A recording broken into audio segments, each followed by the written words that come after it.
Sabah al-Khair, good morning dear listeners. You're listening to Radio 3CR on 855 AM and Palestine Remembered with Robert Martin, Nasser Mashni and Yusuf Ahmed al-Rimawi. Palestine Remembered is Australia's only English language radio program that is totally dedicated to Palestine. We'd like to welcome those listening on 855 and those that will join us on podcast at 3cr.org.au. Thanks for joining us. Stay with us and enjoy the episode. Bringing you the news and views and the untold side of the Palestinian struggle for freedom from a Palestinian perspective.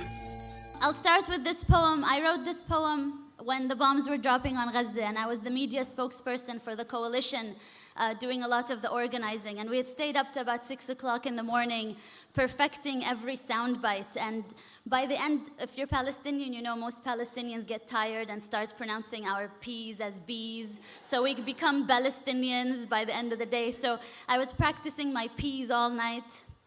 And the next morning, one of the journalists asked me, "Don't you think it would all be fine if you just stopped teaching your children to hate?" I did not insult the person. I was very polite. But I wrote this poem as a response to these types of questions we Palestinians always get. Today, my body was a TV'd massacre. Today, my body was a TV'd massacre that had to fit into sound bites and word limits. Today, my body was a TV'd massacre that had to fit into sound bites and word limits, filled enough with statistics to counter measured response. And I perfected my English and I learned my UN resolutions. But still, he asked me, "Ms. Ziyada, don't you think everything would be resolved if you would just stop teaching so much hatred to your children?" Pause. I look inside of me for strength to be patient, but patience is not at the tip of my tongue as the bombs drop over Gaza. Patience has just escaped me. Pause. Smile. We teach life, sir. Rafeef, remember to smile. Pause. We teach life, sir. We Palestinians teach life after they have occupied the last sky. We teach life after they have built their settlements and apartheid walls. After the last skies, we teach life, sir. But today, my body was a TV'd massacre made to fit into sound bites and word limits. And just give us a story, a human story. You see, this is not political. We just want to tell people about you and your people. So give us a human story. Don't mention that word apartheid and occupation. This is not political. You have to help me as a journalist to help you tell your story, which is not a political story. Today, my body was a TV'd massacre. How about you give us a story of a woman in Gaza who needs medication? How about you? Do you have enough bone-broken limbs to cover the sun? Hand me over your dead and give me the list of their names in 1,200 word limits. Today, my body was a TV'd massacre made to fit into sound bites and word limits and move those that are desensitized to terrorist blood. But they felt sorry. They felt sorry for the cattle over Gaza. So I give them UN resolutions and statistics, and we condemn and we deplore and we reject. And these are not two equal sides, occupier and occupied, and 100 dead, 200 dead, and 1,000 dead. And between that war crime and massacre, I vent out words and smile, not exotic. Smile, not terrorist. And I recount 100 dead, 200 dead, 1,000 dead. Is anyone out there? Will anyone listen? I wish I could wail over their bodies. I wish I could just run barefoot in every refugee camp and hold every child, cover their ears so they wouldn't have to hear the sound of bombing for the rest of their life the way I do. Today, my body was a TV'd massacre, and let me just tell you, there is nothing your UN resolutions have ever done about this. And no soundbite I come up with, no matter how good my English gets, no soundbite will bring them back to life. No soundbite will fix this. We teach life, sir. We teach life, sir. We Palestinians wake up every morning to teach the rest of the world life, sir. Well, I am so honored and so proud to be in company with the amazing Rafeef and an amazing spoken word poem that I heard first some 10 years ago and still brings chills to my spine. Today we are joined by two wonderful people, Rafeef and Phil. First, let me tell you about Rafeef. She's a Palestinian spoken word artist, academic and activist based in London. She teaches in the politics department at the School of Oriental and African Studies at the University of London. Her performance of poems like We Teach Life, Sir, which we just heard, and Shades of Anger went viral. Her live readings offer a moving blend of poetry and music. Since releasing her first album, Rafeef has headlined performance venues across several countries with powerful readings on war, exile, gender and racism. Her latest album, which we'll be talking about today, is called Three Generations, and it's her third album. In addition to her poetry and academic work, Rafeef has been a member of the Palestinian Academic Cultural Boycott Campaign. She served on the steering committee of the Palestinian BDS National Committee. She was a founding member of Israeli Apartheid Week, which takes place today in over 200 campuses worldwide, among other work in anti-poverty and refugee rights. Palestinian royalty, Rafeef is with us. We're also joined by the wonderful Australian Phil Mansour. Phil's music is a loud cry against apathy and a compelling call to solidarity. Phil is a Brisbane-based musician with an extensive record as a solo performer. His powerful songs tell the inspiring human stories buried in mainstream headlines. Phil is a committed trade unionist and activist. He's travelled to Palestine, and in Lebanon he spent time in Palestinian refugee camps and filmed his song Ghost of Deir Yassin. Phil has headlined prestigious venues internationally and with his unique mix of music and protest poetry, and was described as an Australian troubadour who sings songs of hope, humanity, invasion, and occupations. Rafeef, Phil, thank you so much for joining me today. Thank you so much, Nasser. It's such a pleasure to be having a conversation with you. I haven't seen you in a few years since the last time I was in Australia, so it's lovely to connect in this way virtually. Well, we need to fix that. So as soon as we can get you out here, we have to get you back out, Rafeef. It's been too long. But Rafeef, I've heard the album. Our listeners won't have had the chance. We're going to play a few songs from it. It is brilliant. What you and Phil have put together is amazing. I'm not an artist, but I know the saying, art should comfort the disturbed and disturb the comfortable. And certainly you've done that again in your third album. Can you tell us, or our listeners, where the idea and the inspiration, how did you come to this third album? Yes, Three Generations has been in the process of being written for quite some time since my first album, We Teach Life. And the project initially started with a group of Irish artists commissioning me to write a few poems around Nakba. And the title was Sindiana. Sindiana means oak tree, but it's also a village that was destroyed in Palestine in 1948. The poems are mostly written from the perspective of this tree that's been watching over the Mediterranean, waiting for Palestinian refugees to return, but also telling the story of the Mediterranean today. The main point is that the Nakba has not ended.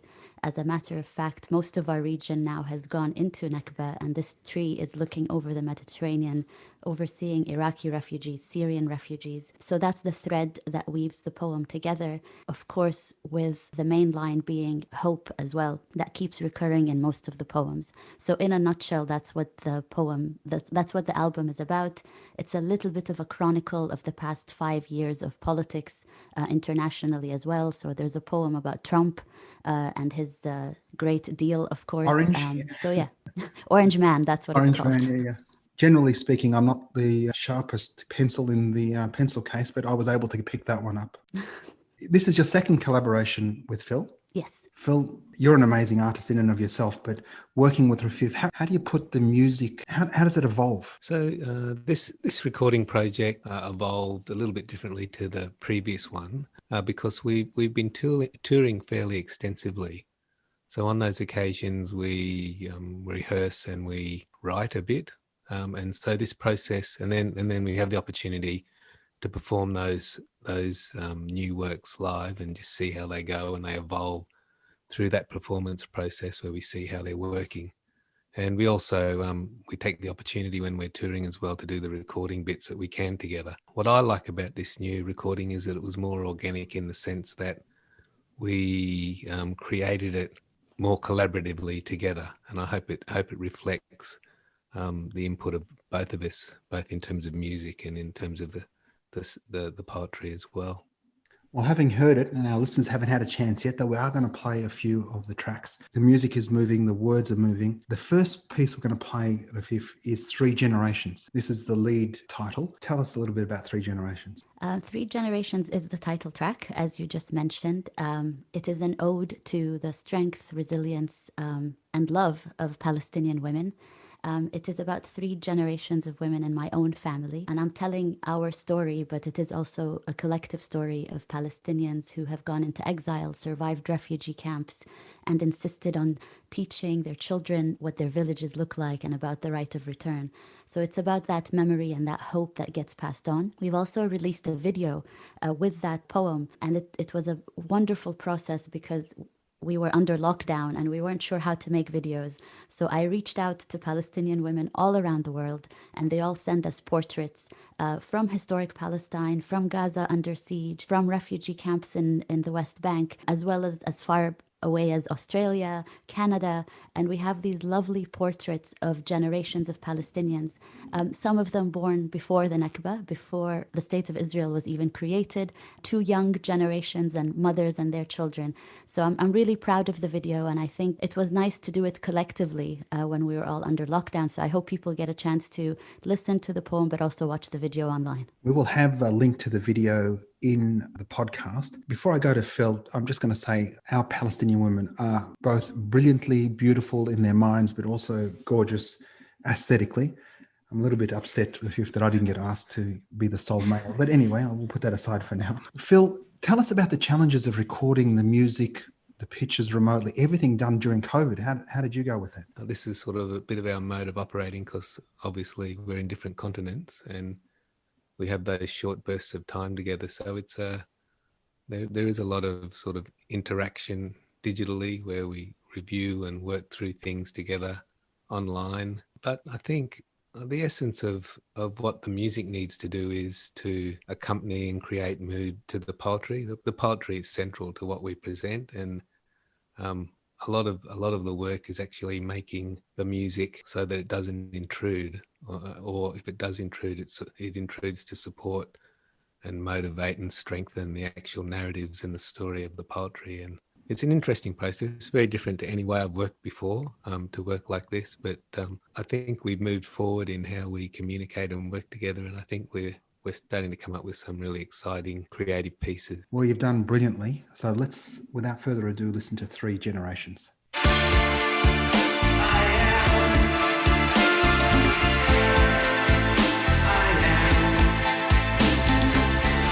Every inhale, I am 3 generations of women who never made it past 40. I am 3 generations of women who never made it past 40. Erased, one way or another. Bullets or memories of bullets stole them from us. I am 3 generations of women who never made it past 40.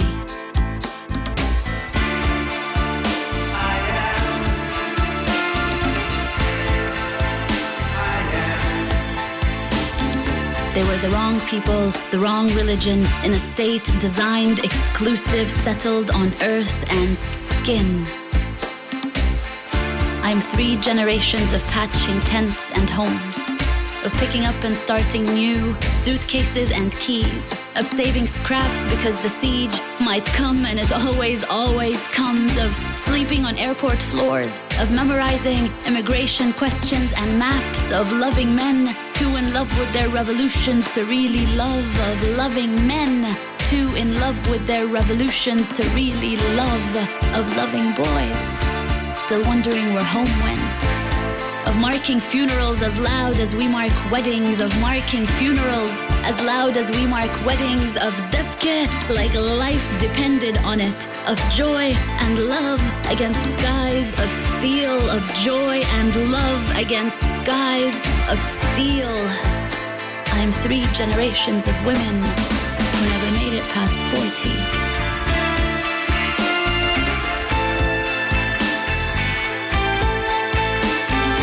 Every exhale, I am their every sigh by a window, every bus ride to the prison waiting room, every hug long enough to be broken by a soldier, every trembling hand searching in the ruins.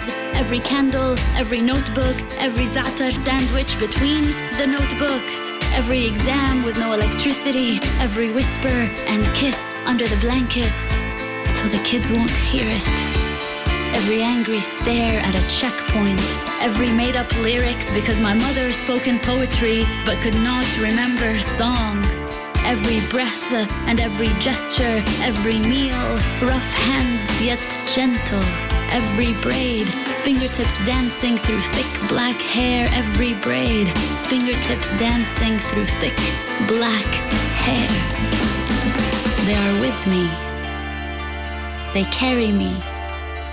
I am 3 generations of women who made it. I am 3 generations of women who made it. In my every inhale, in my every exhale, they made it. We made it. We made it. We made it.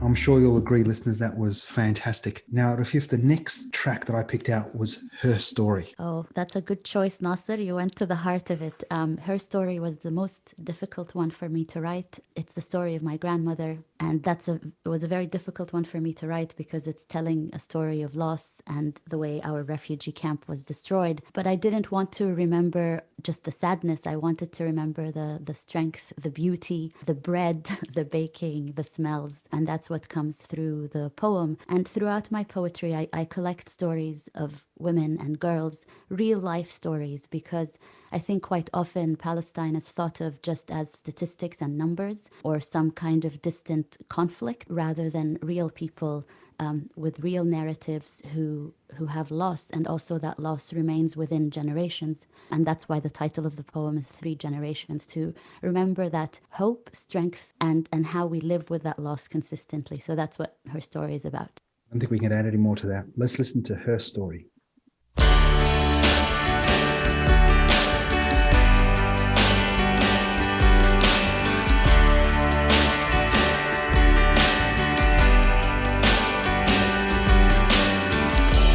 She kept the chaos away, folding and mending and sweeping.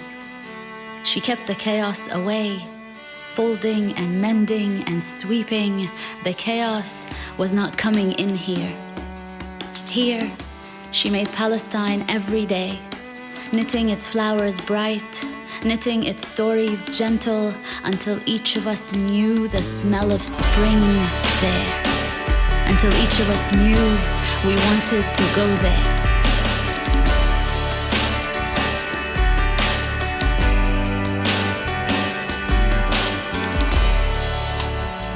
She reassembled houses and dances and harvest season. She taught us debke. She taught us debke rhythm and beat, and kept that debke beat steady, kept that debke beat steady. Made music and laughter steady. In the face of too many young men saying too many goodbyes to find desert jobs. She kept the chaos away. She made enough bread for 5 houses and welcomed everyone. Explained to the young ones how to wrap newborns warm. Give them enough home to grow. Convinced. She was convinced. She was keeping war away with fresh garlic and extra coriander in every meal. She was convinced. She was keeping war away with fresh garlic and extra coriander in every meal, with prayer and holy water, with prayer and holy water, with prayer and holy water. Abana alladhi fi as-samawat.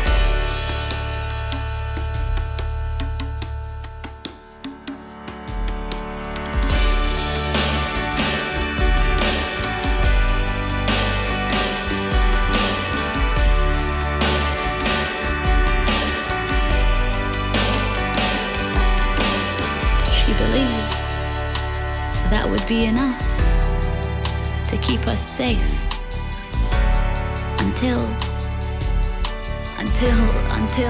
until the water ran out, the air ran dry, The electricity they took, only lentil meals left. The chaos was creeping in, the chaos was creeping in. Her laughter and stories lingering until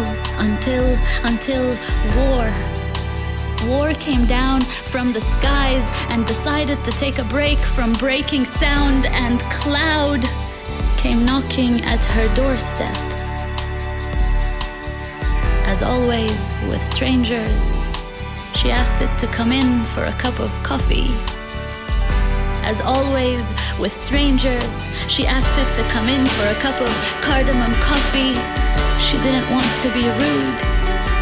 As always with strangers, she asked, "What brings you here? What brings you here?" Before everything fell silent, her laughter and stories lingering. I don't think anybody can help being moved. The first time I heard that, my eyes were filled with tears. Rafeef, thank you so very much for articulating all of our Nakba grandmother stories. The next song is Arab Idol. This one is particularly pertinent at the moment because Mohammed Asaf, who won Arab Idol and who you refer to in the song, is currently based in Dubai. You know, he's from Gaza. But Avi Dichter, who's a Likud member of the ruling, Benjamin Netanyahu's ruling party, he's actually banned Mohammed Asaf, or put in motion the process of banning Mohammed Asaf from coming back to Palestine. Not content just with that, Avi Dichter has decided, because of Israel has normalized now with the United Arab Emirates, he's putting in a call to the UAE and asking them to stop Mohammed Asaf from performing even there. Let's talk about Arab Idol. How did you come to that story? Just to what you were saying, it's a really sad state of affairs when now we have Palestinian artists being boycotted and thrown out of countries like the United Arab Emirates. Those normalization projects are really dangerous, and you could see where they're heading towards collaborations when it comes to arms sales and security apparatus, but nothing to do with the peoples of the region or wanting democracy and respect for peoples of the region. So it's really quite saddening that this is the state we've gotten to. I like to think it's the official state, but actually the populations of the region. And if you look at Bahrain, for example, the fact that so many people protested, and you could see their comments online, you can still tell the peoples of the region are with the Palestinian people and believe in justice for the Palestinian people and think of our cause as one, not as separate. Arab Idol was a bit of a cheeky poem I was writing because I was perplexed by the way we kept focusing on Arab Idol and people were voting. And one year it was Mohammed Asaf, and the next year it was another Palestinian. But the final competition was between a Palestinian and a Yemeni, and Aden was being bombed. And I was just thinking, this is a very, again, strange state of affairs where we're watching countries being bombed, but all we can vote on is Arab Idol. And the Palestinian Authority made a very, very big deal out of Arab Idol. And it was very strange that as more land was being lost, more land was being confiscated, more olive trees were being uprooted, this was the main distraction that we were seeing. So I just wanted to speak about how governments also sometimes distract you from what's really happening around you. And those things like Arab Idol can become a numbing way of voting when we can't vote on leaderships, unfortunately. Well, without further ado, let's listen to Arab Idol. As Aleppo burned, we celebrated Arab Idol. As Aden burned, we celebrated Arab Idol. As Ramallah slept to the sound of the siege on Gaza, we celebrated Arab Idol. We peered into screens and voted only because here we are allowed to vote. Here we have a say in nothingness. And we saw a supposed president of a supposed state happy to sell us a victory. Because the taste of exile and betrayal is heavy, like rust on our tongues. Because the taste of exile and betrayal is heavy, like rust on our tongues. Like a flashy red sign that declares, we, Ramallah, we live in bubble letter-shaped magic and glitter, where talk of freedom is sold by the kilo. at a falafel stand. And our liberation goes viral in thunderclaps. And Bethlehem will celebrate bright and proud behind its wall, because we covered up the loss in revolutionary songs and debke. Because we put ourselves back together crooked, half standing, like buildings collapsed sideways after the raid. We cleaned the streets of the camp, swept them of all memory, hid the shrapnel on our smiles, and keep walking, keep walking, keep walking firmly in our own funeral procession, marching towards another fake idol.